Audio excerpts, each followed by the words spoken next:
तो hello student, welcome back to my channel Samrat Academy. तो दोस्तों, मेरा नाम है आकाश और मेरे प्यारे विद्यार्थियों, 4 अप्रैल को आप लोगों का पेपर है। ठीक है, 4 अप्रैल को आप लोगों का पेपर है और आज की वीडियो बहुत ही ज़्यादा इंपॉर्टेंट है। ठीक है, 4 अप्रैल मतलब क्या, ज़्यादा दिन थोड़ी रह गया आप लोगों को, मात्र एक दिन, कल का समय आप लोगों का है। कल के बाद तुरंत आप लोगों को पेपर देना पड़ेगा। तो मेरे प्यारे विद्यार्थी, वीडियो इतनी ज़्यादा इंपॉर्टेंट आप लोगों के लिए है कि इस वीडियो से आप लोगों को कम से कम 3 या 4 क्वेश्चन ऐसा, 4 क्वेश्चन, लगभग 4 क्वेश्चन ऐसा होगा जो देखने को आपको मिलेगा। अभी मैं पढ़ाऊंगा आप लोगों को, अभी आपको मालूम चल जाएगा कि यहाँ से फंसना क्वेश्चन तय है। ठीक है, तो मेरे प्यारे विद्यार्थियों, जितना क्वेश्चन बताऊंगा उसको तैयार करके, नहीं तैयार करके जाते तो वीडियो को ही देख के जाइए कि आपके दिमाग में रहेगा, तुरंत उसका आंसर आप दे पाओगे। मेरे प्यारे विद्यार्थियों, पहला क्वेश्चन क्या, पहले उसको देख लीजिए, कितना महत्वपूर्ण प्रश्न है। पहला प्रश्न यह है, देखिए प्रश्न बहुत ज्यादा ही इंपॉर्टेंट है। 3 तरीके से पूछता है। प्रकाश के पूर्ण आंतरिक परावर्तन का अर्थ समझाइए। क्रांति कोण तथा अपवर्तनांक के बीच संबंध का व्यंजक भी स्थापित कीजिए। या तो इसी प्रश्न को कभी कभी बहुत बार इस तरह भी पूछा गया है कि पूर्ण आंतरिक परावर्तन को उदाहरण सहित समझाइए, या तो पूछता है कि क्रांति कोण से आप क्या समझते हैं। तो इन सभी तीनों प्रश्नों का जितने भी तरीके से क्वेश्चन पूछा जाएगा उसका एक ही उत्तर दोगे जो आप मैं बताऊंगा। ठीक है, कैसे उत्तर लिखेंगे, ये दीर्घ उत्तरीय प्रश्न है जो कि 6 नंबर के लिए प्रश्न पूछे जाते हैं, वो है 6 नंबर के लिए जो प्रश्न पूछे जाते हैं वो सब है। उत्तर कैसे लिखोगे कि जब कोई प्रकाश की किरण ओए, देखें चित्र में, मतलब कि चित्र में आपको दिखा रहा है कि चित्र में जो किरण ओए है, ठीक है, वो एक किरण है, प्रकाश की किरण है जो किसी संघनन माध्यम जैसे कांच से विरल माध्यम जैसे वायु में जाती है। जैसे आपका कांच वो सघन माध्यम है और वायु आपका विरल माध्यम है। तो प्रकाश की किरण कांच से कहाँ जा रही है, वायु में जा रही है, मतलब कि आपका सघन से कहाँ जा रही है, विरल में जाती है। तो इसका एक छोटा भाग जो AC परावर्तित हो जाता है, अर्थात अधिकांश भाग AB जो है परावर्तित हो जाता है। अपवर्तित किरण AB अविलंब से दूर हटाती है और इस दशा में अपवर्तन कोण R आपतन कोण I से बड़ा होता है। यदि आपतन कोण का मान धीरे धीरे बढ़ाते जाएं तो अपवर्तन कोण भी क्या होगा, धीरे धीरे बढ़ता जाएगा, तथा एक विशेष आपतन कोण के लिए अपवर्तन कोण भी 90 अंश हो जाता है। देखिए चित्र भी, इस आयतन कोण का क्रांति कोण कहते हैं। ये चित्र आपको जो यहाँ पे लिखा गया है कि चित्र है, तो यहाँ पे चित्र बनाया गया है। ठीक है, ये चित्र क्या हुए हैं, बनाए गए हैं और इसी चित्र को आप लोगों को बनाकर देखना है। अभी मैं आपको चित्र दिखा देता हूँ। देखिए लिखा है, देखिए चित्र भी, तो ये चित्र भी देखिए। ठीक है, देखिए चित्र आपका A है। ठीक है, अच्छे तरीके से पहले नोट करिए, चित्र A है, जैसे कांच से वायु में जा रहा है, आपतन कोण है, परावर्तन कोण है, अविलंब से दूर हट रहा है, ये आपका चित्र B है। ठीक है, तो वही चीज़ लिखा था यहाँ पे, कह रहा है कि यदि आपतन कोण का मान धीरे धीरे बढ़ते जाए तो अपवर्तन कोण भी बढ़ता जाता है, अतः एक विशेष आपतन कोण के लिए अपवर्तन कोण भी कितना अंश हो जाता है, 90 अंश हो जाता है। ठीक है, अपवर्तन कोण भी 90 अंश हो जाता है। देखिए यहाँ से आके चला गया, 90 अंश हो गया।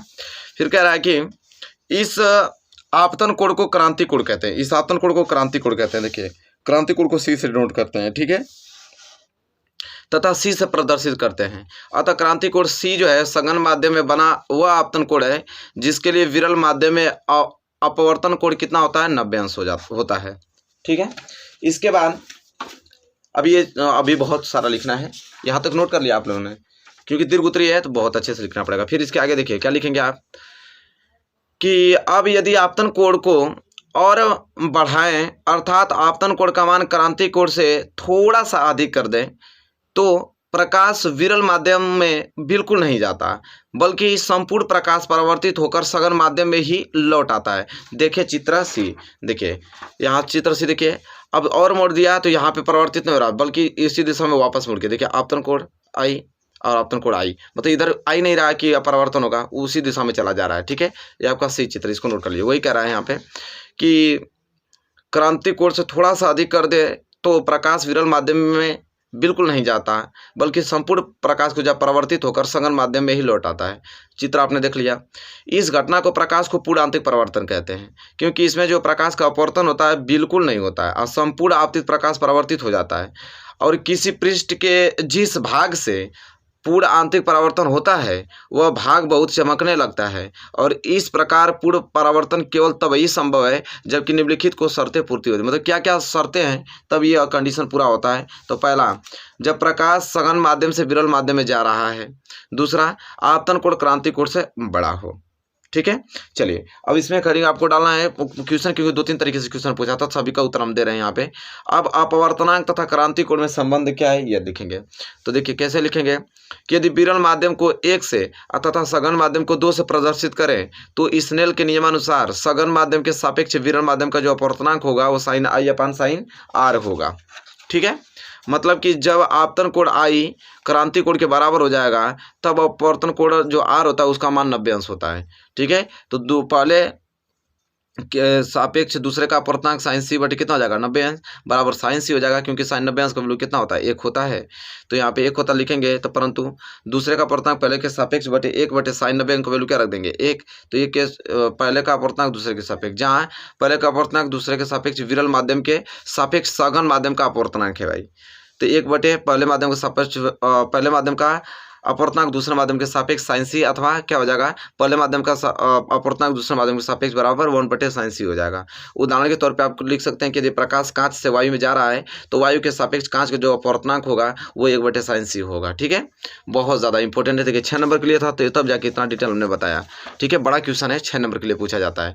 इसके बाद देखिए नेत्र की समंजन क्षमता से क्या अभिप्राय, बहुत ज़्यादा मोस्ट इंपॉर्टेंट है। नेत्र की समंजन क्षमता से क्या अभिप्राय है, तो क्या लिखेंगे उत्तर कि नेत्र की वह क्षमता है जिसके कारण वह अपनी फोकस दूरी को समायोजित करके निकट तथा दूरस्थ वस्तुओं को फोकसित कर लेता है, नेत्र की समंजन क्षमता कहलाती है। ये बहुत ही ज़्यादा इंपॉर्टेंट है, आप लोगों के क्वेश्चन है, जरूर से आपको तैयार करके जाना है। इसके बाद वाला क्वेश्चन तो लाजवाब है, क्या है कि दूरदृष्टि दोष किसे कहते हैं या किन कारणों से होता है, और इस दोष के निवारण के लिए किस प्रकार का लेंस प्रयुक्त किया जाता है, किरण आरेख द्वारा समझाइए। या तो प्रश्न को इस प्रकार पूछ लेता है कि दूरदृष्टि दोष को परिभाषित कीजिए और इसको दूर करने के लिए आप किस प्रकार का लेंस प्रयोग करेंगे। या तो प्रश्न इस प्रकार भी आता है कि दूरदृष्टि दोष क्या है और इस दोष को दूर करने के लिए क्या करना होगा। तो देखिए मेरे प्यारे विद्यार्थियों, बहुत ज़्यादा इंपॉर्टेंट है, यहाँ से जरूर एक प्रश्न देखने को मिलेगा आपको बोर्ड एग्जाम में। और तो उत्तर कैसे लिखेंगे इसका, तो देखिए उत्तर लिखेंगे कि इस दोष से पीड़ित जो व्यक्ति को दूर की वस्तुएं तो स्पष्ट दिखाई देती हैं, और यह दोष निम्नलिखित कारणों में से किसी एक कारण से हो सकता है। क्या, पहला कि जो अब नेत्र लेंस की वक्रता कम हो जाए और जिससे उसकी फोकस दूरी बढ़ जाए तब होगा, या तो दूसरा कंडीशन होगा कि नेत्र लेंस तथा रेटिना के बीच की दूरी कम हो जाए, अर्थात नेत्र के गोलक का व्यास क्या हो जाए कम हो जाए, तब होता है। ठीक है, यहाँ पे पहली कंडीशन है, दूसरी कंडीशन आप देख सकते हैं यहाँ पे। ठीक है, क्योंकि किरण आरेख द्वारा पूछा था हमसे दूरदृष्टि दोष के लिए। ठीक है, यहाँ पे देखिए दूर का बिंदु पास आ गया है। ठीक है, ये बहुत ज़्यादा इंपॉर्टेंट है, मतलब कह रहा है यहाँ पे कि दूर बिंदु यहाँ पे था, ठीक है, अब यहाँ पे आ गया है, तो यहाँ पे जा रहा है प्रकाश किरण, प्रतिबिंब इधर ही बन रहा है, आगे ही बन रहा है, और हालांकि 25 सेंटीमीटर पर वस्तु स्पष्ट दिखाई देती है हम लोगों को। ठीक है, तो ये आप नोट कर लीजिए। इसके बाद लिखेंगे इस दृष्टि दोष वाले व्यक्ति का निकट बिंदु 25 सेंटीमीटर के स्थान पर अधिक दूरी पर हो जाता है, और इस कारण 25 सेंटीमीटर दूर पर हो जाता है, और इस कारण 25 सेंटीमीटर दूर रखी वस्तु का प्रतिबिंब जो है रेटिना ए पर न बनकर रेटिना के पीछे ए पर बनता है। ठीक है, चलिए देखिए चित्र ए में, तो चित्र ए में देख लीजिए यहाँ पे। ठीक है, चलिए फिर दूरदृष्टि दोष का निवारण, अब उसका निवारण कैसे करेंगे, तो इस दोष का निवारण के लिए ऐसे अभिसारी उत्तल लेंस की आवश्यकता होगी जो 25 सेंटीमीटर दूर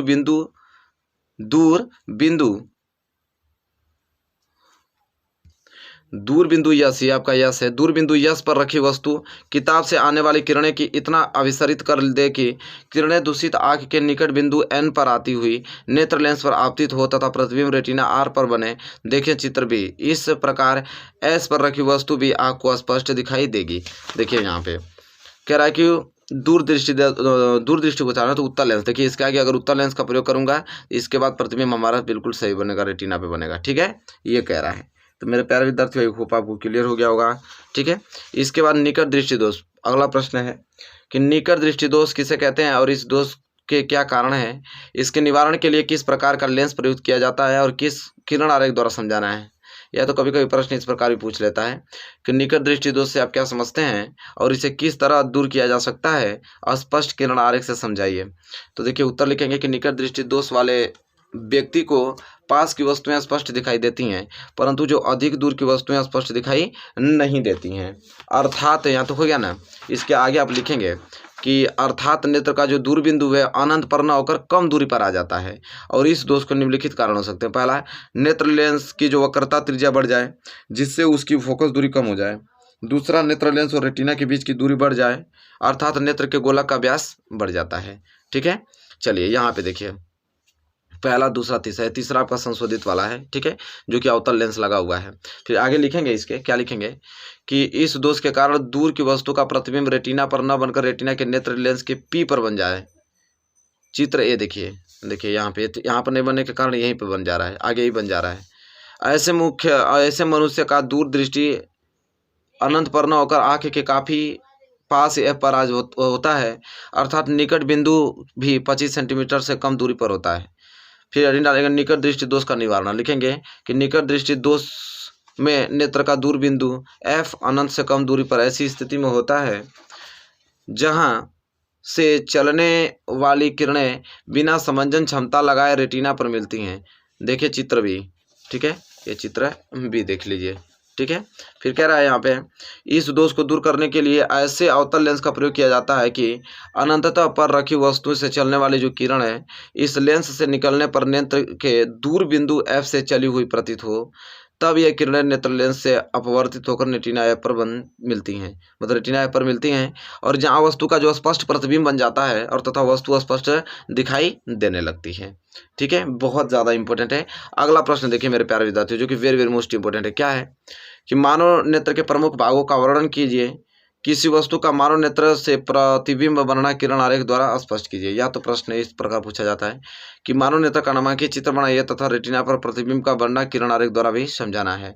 या तो प्रश्न इस तरह नहीं बोलेगा तो ये लास्ट तरीके से पूछेगा कि मानव नेत्र का चित्र बनाकर विभिन्न भागों का वर्णन कीजिए। तो देखिए मेरे प्यारे विद्यार्थियों, उत्तर में कैसे लिखेंगे कि मानव नेत्र एक प्रकार का कैमरा है, इसके द्वारा फोटो कैमरे की भांति वस्तुओं के वास्तविक प्रतिबिंब रेटिना पर बनते हैं, ठीक है। अब लिखेंगे मानव नेत्र का गोलक, ठीक है। तो लिखेंगे कि यह लगभग गोलाकार पिंड है जो सामने के भाग को छोड़कर चारों ओर से दृढ़ अपारदर्शी तरल से ढका होता है और इसके प्रमुख अवयव हैं। पहला दृढ़ पटल या रक्तक पटल। मैं आपको चित्र पहले दिखा देता हूँ मानव नेत्र का। ये अच्छी देखिए, मानव नेत्र का चित्र मैं बना के लेकर आया हूँ, जल्दी से आप इसको नोट करिए, अन्यथा किताब में आपको दिया है, ठीक है। इसको यहाँ तक स्क्रीनशॉट ले लीजिए, ठीक है, अच्छे से, अन्यथा किताब में दिया तो किताब वाला बना लीजिएगा, ठीक है। हालांकि मैं सब कुछ बना के लेके आया हूँ। तो दृढ़ पटल या रक्तक पटल क्या होता है, तो लिखेंगे कि नेत्र गोलक को बाहरी अपारदर्शी कठोर परत को दृढ़ पटल कहते हैं और यह श्वेत होता है, और दृढ़ पटल नेत्र के भीतरी भागों की सुरक्षा करता है और इसके भीतरी पृष्ठ से लगी काले रंग की जो झिल्ली होती है जिसे रक्तक पटल कहते हैं। इसके बाद दूसरा होता है कार्निया। लिखेंगे कि नेत्र गोलक के सामने का भाग कुछ उभरा हुआ तथा जो उभरा हुआ पारदर्शी होता है और उसे कार्निया कहते हैं, और प्रकाश इसी भाग से नेत्र में क्या करता है, प्रवेश करता है। इसके बाद तीसरा आइरिस। कह रहा है कार्निया के पीछे की ओर रंगीन काली भूरी अथवा नीली अपारदर्शी झिल्ली का एक पर्दा होता है जिसे आइरिस कहते हैं, और इसके बीच में एक छिद्र होता है जिसे पुतली कहते हैं, और आइरिस का कार्य नेत्र में जाने वाली प्रकाश की मात्रा को नियंत्रित करना है। मतलब अधिक प्रकाश में यह संकुचित होकर पुतली सा छोटा हो जाता है तथा कम प्रकाश में पुतली का फैला देती है, जिससे नेत्र में जाने वाली जो प्रकाश की मात्रा होती है वो बढ़ जाती है और नेत्र में यह क्रिया स्वतः होती है, मतलब अपने आप होती है, ठीक है। ये चित्र बना लीजिएगा। फिर चौथा इसका भाग है नेत्र लेंस। अब नेत्र लेंस क्या है कि पुतली के पीछे पारदर्शी उत्तकों का बना द्विउत्तल लेंस होता है जिसके द्वारा बाहरी वस्तुओं का उल्टा छोटा तथा वास्तविक प्रतिबिंब लेंस के पीछे दृश्य पटल पर बनता है। लेंस जो है मांसपेशियों को एक विशेष प्रणाली जिसे सिलेरी प्रणाली कहते हैं द्वारा टिका रहता है, और ये पेशियां लेंस पर उपयुक्त दाब डालकर उसके पृष्ठों को वक्रता को बढ़ा घटा सकती है, जिससे कि लेंस की फोकस दूरी कम या अधिक हो जाती है, और इन पेशियों द्वारा लेंस पर ठीक उतना दाब बढ़ता है कि बाहरी वस्तु का प्रतिबिंब जो है वो दृश्य पटल पर स्पष्ट बने। बहुत ज़्यादा लॉन्ग इंपॉर्टेंट क्वेश्चन है, पढ़ने का भी समय नहीं मिला मेरे प्यारे विद्यार्थियों, बहुत ज़्यादा इंपॉर्टेंट है। फिर है दृष्टि पटल। दृष्टि पटल किसे कहते हैं कि नेत्र गोलक के भीतर पीछे की ओर रक्तक पटल के ऊपर पारदर्शी झिल्ली दृष्टि पटल या रेटिना होती है, और इस पर्दे पर विशेष प्रकार की तनिकाएं के सिरे होते हैं जिन पर प्रकाश पड़ने से संवेदन उत्पन्न होते हैं। यह संवेदन तंत्रिकाओं के एक समूह है जिसे दृष्टि पटल कहते हैं के द्वारा मस्तिष्क तक पहुंचते हैं, ठीक है। ये आपका दृष्टि पटल हुआ। फिर छठवां है आपका जलीय द्रव तथा कचाप द्रव। कह रहा है कि कार्निया तथा नेत्र लेंस के बीच स्थान में जल के समान द्रव भरा होता है जो अत्यंत पारदर्शी तथा 1.336 अपवर्तनांक का होता है, और इसे जलीय द्रव कहते हैं, और इसी प्रकार लेंस के पीछे दृश्य पटल तक का स्थान एक गाढ़े पारदर्शी एवं उच्च अपवर्तनांक के द्रव से भरा होता है, जिसे कचाप द्रव कहते हैं, और यह दोनों द्रव प्रकाश के अपवर्तनांक में लेंस की सहायता में करते हैं। इसके बाद है पीत बिंदु। पीत बिंदु किसे कहते हैं कि दृष्टिपटल के मध्य में पीला भाग होता है जिस पर बना प्रतिबिंब बहुपद की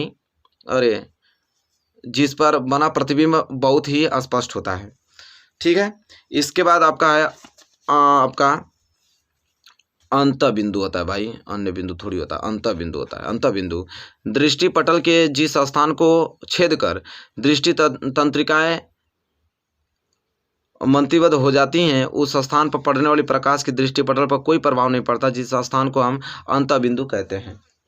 ठीक है, इसके बाद हम देखने वाले हैं आगे, इसको हटा देता हूं सबको।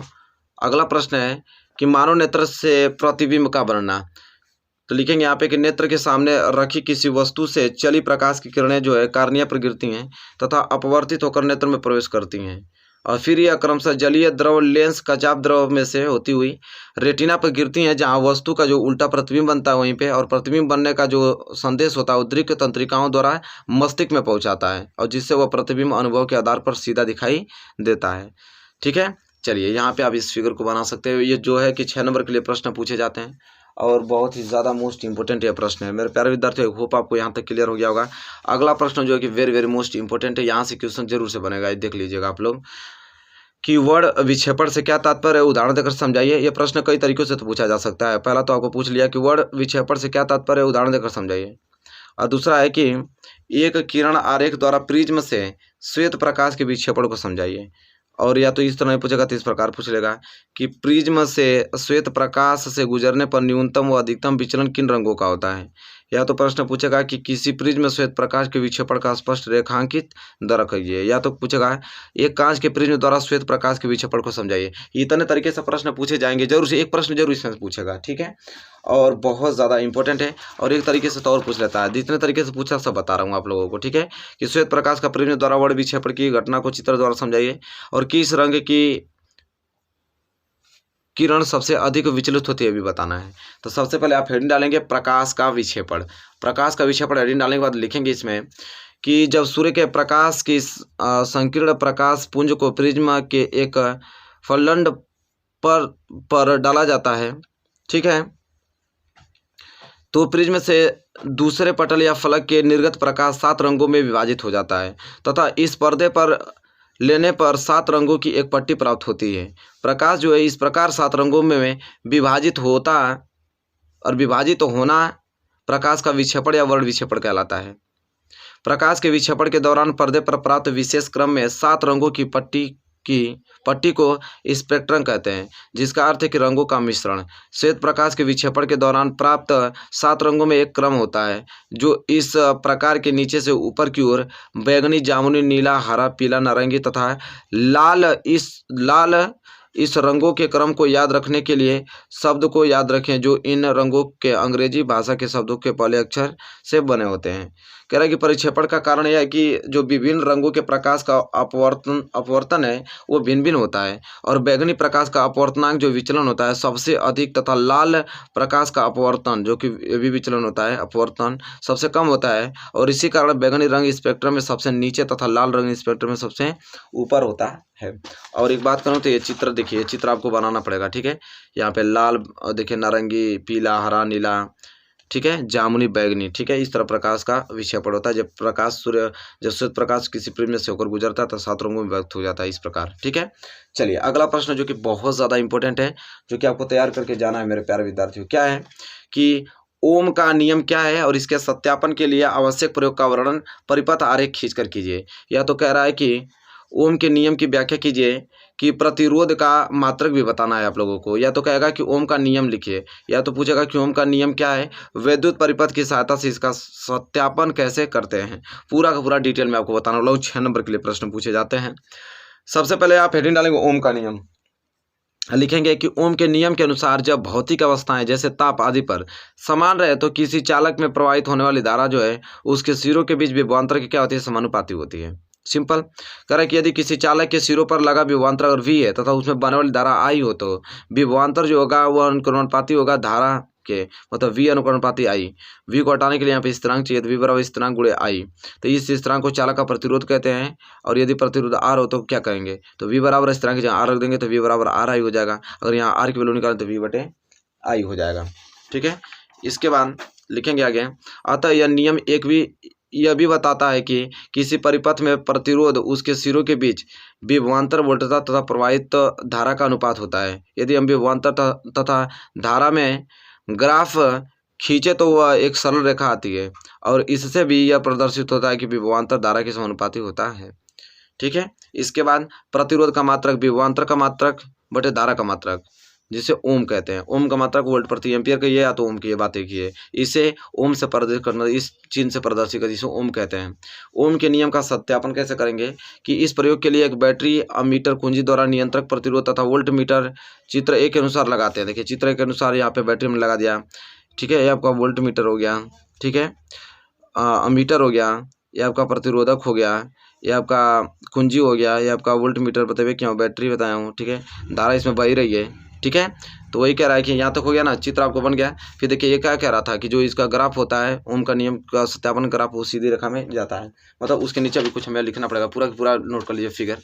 इसके बाद लिखेंगे कि प्रयोग करने के लिए कुंजी के को लगातार धारा नियंत्रक की एक स्थिति के लिए प्रतिरोध में प्रवाहित धारा तथा उसके सिरों के बीच विभवांतर वोल्ट मीटर द्वारा मापते हैं, और इसी प्रकार धारा का जो नियंत्रक द्वारा परिपथ में बहने वाली जो धारा है वो बदलकर अमीटर तथा वोल्ट मीटर के पाठ पढ़ लेते हैं। अब विभवांतर को x अक्ष और y अक्ष पर लेकर एक ग्राफ खींचते हैं। यदि यह सरल रेखा आता है तो चालक के सिरों के बीच विभवांतर तथा उनमें प्रवाहित धारा सरल रेखीय ग्राफ ओम के नियम का पालन करता है, अर्थात चालक जो है ओम के नियम का पालन करता है। ठीक है, चलिए बहुत ज़्यादा इंपॉर्टेंट है, और इसे सभी प्रश्नों को जो बता रहा हूँ तैयार करके जाना है। ये अगला प्रश्न बहुत ज़्यादा इंपॉर्टेंट है मेरे प्यारे विद्यार्थियों, कि यदि 3 प्रतिरोधों को अगर श्रेणी क्रम में जोड़ दिया जाए तो इस संयोग के लिए उनके तुल्य प्रतिरोध का सूत्र स्थापित करना है। या तो प्रश्न यह है कि श्रेणी क्रम में प्रतिरोधों को किस प्रकार जोड़ा जाता है, प्रतिरोधों के इस समायोजन के लिए सूत्र प्राप्त कीजिए। तो हेडिंग डालेंगे श्रेणी क्रम में संयोजन, और लिखेंगे कि प्रतिरोध का श्रेणी क्रम में संयोजन इस प्रकार होता है कि प्रतिरोधों को क्रमशः जोड़ा जाए, अर्थात किसी एक प्रतिरोध का सिरा दूसरे प्रतिरोध के एक सिरे से तथा इस प्रतिरोध का दूसरा सिरा अगले प्रतिरोध के सिरे से जुड़ा रहे। यह संयोजन चित्र में दिखाया गया है, और इसमें R1, R2, R3 प्रतिरोध को श्रेणी क्रम में जोड़कर एक सेल जिसका कुल विस्थापन V वोल्ट है, ठीक है, से जोड़ा गया है। श्रेणी क्रम में जुड़े हुए इन प्रतिरोधों के तुल्य प्रतिरोध का मान निम्नलिखित से ज्ञात किया जा सकता है। देखिए वोल्ट मीटर है एक, देखिए V1 V2 3 वोल्ट है, यहाँ पे प्रतिरोध आपका R1 R2 R3 प्रतिरोध है, यहाँ से धारा प्रवाहित हो रही है। ठीक है, करा कि माना प्रतिरोधों के सिरों पर विभवांतर जो है क्रमशः V1 V2 V3 है, और तब ओम के नियम के अनुसार क्या होगा, V बराबर IR, तो V बराबर V1 बराबर IR1, V2 बराबर IR2, V बराबर आपका हो जाएगा V3 बराबर IR3 होगा। ठीक है, तब V1 प्लस V2 V3 अगर तीनों जोड़ दिया जाए तो इधर भी तीनों जुड़ जाएगा, तो first I1 plus first R2 plus first I3, तो यहाँ से I कॉमन लेंगे तो R1 प्लस R2 R3 बचेगा।